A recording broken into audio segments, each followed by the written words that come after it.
আজ থেকে লক্ষ্মীর ভাণ্ডার বন্ধ।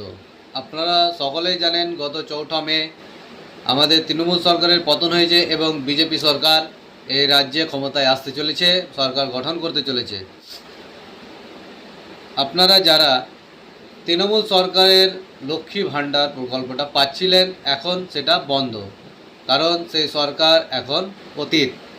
এখন বর্তমানে বিজেপি সরকার আগামী 9 তারিখে 25শে বৈশাখ সরকার গঠন করতে চলেছে এবং তাদের প্রতিশ্রুতি অনুযায়ী তারা যে ভোট প্রচারের সময় অঙ্গীকারবদ্ধ হয়েছিল, তারা লক্ষ্মী ভাণ্ডারের পরিবর্তে অন্নপূর্ণা ভাণ্ডার 3000 টাকা করে প্রতি মহিলাকে দেবে। সেই প্রতিশ্রুতি অনুযায়ী তারা সরকার গঠন করার পর তারা তার প্রতিটা মহিলার অ্যাকাউন্টে সেই 3000 করে টাকা দেবে। কিন্তু বিষয় হচ্ছে তারা এই প্রক্রিয়াটা কিভাবে সম্পন্ন করবে, বা নতুন করে ফর্ম ফিল আপ করাবে, নাকি যে অলরেডি যারা লক্ষ্মী ভাণ্ডার পাচ্ছিল সেই অনুযায়ী সেইভাবে তাদেরকে নামটা পরিবর্তন করে সেই 3000 টাকাটা দেবে। যদি নতুন সরকার গঠন হওয়ার পর মনে করে আমরা নতুনভাবে প্রক্রিয়াটি আবার সম্পন্ন করব, নতুনভাবে ফর্ম ফিল আপ করবো এবং ভেরিফাই করব, তারপরেই সেই টাকাটা আমরা প্রদান করব, তাহলে এর ক্ষেত্রে প্রায় অনেকটাই সময় লেগে যাবে। প্রায় সেপ্টেম্বর মাস পর্যন্ত সময় লেগে যেতে পারে।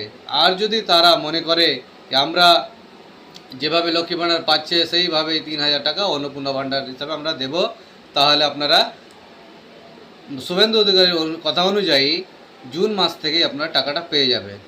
তো আমরা দেখার বিষয় হচ্ছে কিভাবে সরকার এই টাকাটা এবং কখন থেকে দেয়।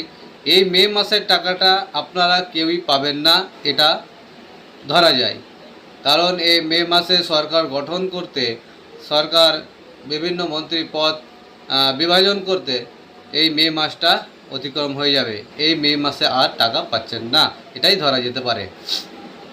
কারণ এই তৃণমূল সরকার লক্ষ্মী ভাণ্ডারটা ছিল এই তৃণমূল সরকারের প্রকল্প।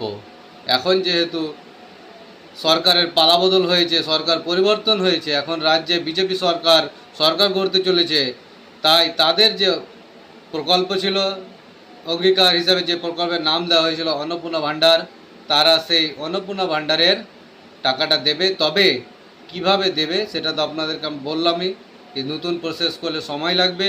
আর যদি লক্ষ্মী ভাণ্ডার অনুযায়ী তারা দিয়ে দেয়, তাহলে জুন মাস থেকে আশা করা যায় কি টাকাটা আপনারা পেয়ে যাবেন। তাহলে আপনাদেরকে যদি আমাদের এই ভিডিওটি ভালো লাগে অবশ্যই লাইক, কমেন্ট, শেয়ার করবেন, এবং ইউটিউব থেকে যদি আপনারা ভিডিও দেখে থাকেন তাহলে অবশ্যই চ্যানেলটিকে সাবস্ক্রাইব করবেন, এবং ফেসবুক থেকে দেখে থাকলে অবশ্যই পেজটিকে ফলো করতে ভুলবেন না। ধন্যবাদ।